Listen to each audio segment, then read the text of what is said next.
महाराष्ट्रासह देशात निवडणुकीचं वातावरण आहे। महायुती आणि महाविकास आघाडीच्या नेत्यांकडून कोणाची मनधरणी केली जाते तर कोणाला नाराज केलं जात आहे। शिवाय पक्ष नेतृत्वाने तिकीट न दिल्याने नेते मंडळी नाराज होऊन थेट पक्षबदल करण्याच्या भूमिकेत दिसून येतात। आता लोकसभा निवडणुकांचा दुसरा टप्पा पार पडणार आहे, त्यामुळे पक्षश्रेष्ठींकडून काहींना आश्वासनही देण्यात येत आहे।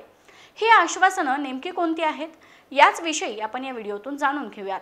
नमस्कार, मी प्रतीक्षा ननावरे आणि तुम्ही पाहताय फॉर द पीपल न्यूज। पुढे जाण्यापूर्वी आपण आमच्या चॅनलला सबस्क्राइब करा, लाईक व फॉलो करा। ग्रॅज्युएट डिग्री कोर्सच्या माध्यमातून परिपूर्ण राजकीय नेतृत्व घडवणारं आणि प्राध्यापक राहुल कराड यांच्या संकल्पनेतून साकारलेलं भारतातील पहिलं institute MIT school of government presents जागर लोकशाहीचा। राज्यात महायुती आणि महाविकास आघाडीकडून जोरदार प्रचार सुरू आहे, पण अजूनही काही जागांची गणितं सुटायला तयार नाहीत। काही जागेवर उमेदवार निश्चित होणं बाकी आहे, तर काही जागांवर जाहीर झालेल्या उमेदवारांना विरोध होतोय। काही विद्यमान खासदारांचा पत्ता कट करण्यात येतोय, अशी सध्याची परिस्थिती आहे। त्यामुळे येणाऱ्या लोकसभेसाठी सगळे नेते कार्यकर्ते कंबर कसून कामाला लागलेत। अशातच महाराष्ट्र विधानसभेतून विधान परिषदेवर निवडून द्यायच्या काही जागांसाठी येत्या जूनमध्ये निवडणूक होणार आहे। लोकसभा निवडणुकीत विविध मतदारसंघामध्ये राजकीय तडजोडींचा भाग म्हणून बड्या नेत्यांमंडळींकडून अनेकांना विधान परिषदेसाठी शब्द देण्यात येतोय। लोकसभेला आम्हाला मदत करा, विधान परिषदेत तुम्हाला संधी देऊ असा शब्द दिला जातोय।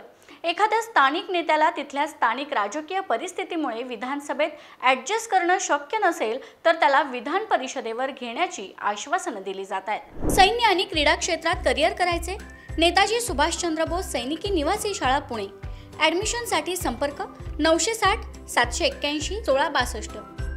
काही ठिकाणी संभाव्य बंड थंड करण्यासाठी, काही ठिकाणी 40-50 हजार मतांची ताकद राखणाऱ्या नेत्याला आपल्याजवळ ठेवण्यासाठी जूनमध्ये विधान परिषदेची निवडणूक आहे, तिथे तुम्हाला संधी देऊ असा परस्पर सामंजस्य करार केला जातोय। विधान परिषदेची एकूण सदस्य संख्या 78 इतकी आहे। राज्यपाल ज्या 12 जागा नियुक्त करतात त्या अजूनही भरलेल्या नाहीत। स्थानिक स्वराज्य संस्थांमधून विधान परिषदेवर पाठवायच्या 9 जागा आधीपासूनच रिक्त आहेत। आणखी 10 जागा यामध्ये स्थानिक स्वराज्य संस्थांमधून निवडून गेलेले आमदार, शिक्षक व पदवीधर मतदारसंघातून निवडून गेलेल्या आमदारांच्या जागा लवकरच रिक्त होणार आहेत। 11 आमदारांची विधान परिषद सदस्यत्वाची मुदत 27 जुलैला संपणार आहे। साधारणतः मुदत संपण्याच्या 1 महिना आधी ही निवडणूक होते। हे लक्षात घेता जूनच्या अखेरीस 11 जणांची निवडणूक होईल।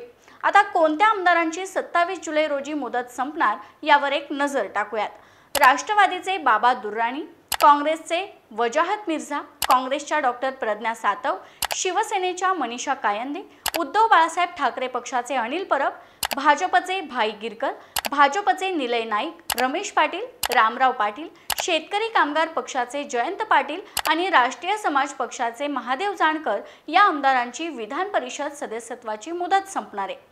तर मे महिन्यात 5 जागा रिक्त होणार आहेत। त्यामध्ये राष्ट्रवादी काँग्रेसचे खासदार सुनील तटकरे यांचे सुपुत्र अनिकेत तटकरे, भाजपचे रामदास आंबटकर, शिवसेनेचे विप्लव बाजोरिया, शिवसेनेचे नरेंद्र दराडे आणि भाजपचे प्रवीण पोटे यांचाही कार्यकाळ संपणार आहे। कारण 24 मे 2018 साली झालेल्या विधान परिषद निवडणुकीत या 5 जणांनी विजय मिळवला होता। त्यामुळेच या रिक्त जागांवरही यावर्षीच निवडणूक होणं अपेक्षित आहे। आता येणाऱ्या लोकसभा निवडणुकीचा निकाल 4 जूनला लागणार आहे। त्यानंतर विधिमंडळाचे पावसाळी अधिवेशन 10 जून पासून सुरू होत आहे। या अधिवेशन काळात किंवा ते संपल्यानंतर लगेच विधान परिषदेची निवडणूक होण्याची शक्यता आहे। आमदारकीचा शब्द ज्यांना दिला गेलाय त्यांना खरंच संधी दिली गेली तर सध्याच्या विधान परिषद आमदारांपैकी काहींना पुन्हा संधी नाकारली जाऊ शकते। शिवाय यावेळी काही विधानसभेचे आमदार लोकसभा निवडणूक लढवत आहेत। ते निवडणुकीत जिंकले तर आमदार म्हणून कायम राहायचं की खासदार म्हणून याचा निर्णय त्यांना नवीन लोकसभेची मुदत सुरू झाल्यानंतर 14 दिवसांच्या आत करावा लागणार आहे। निवडणुकीपूर्वी काँग्रेसमधून भाजपत प्रवेश केलेले अशोक चव्हाण यांनी आपल्या आमदारकीचा राजीनामा दिलाय। ते आता राज्यसभेचे सदस्य आहेत।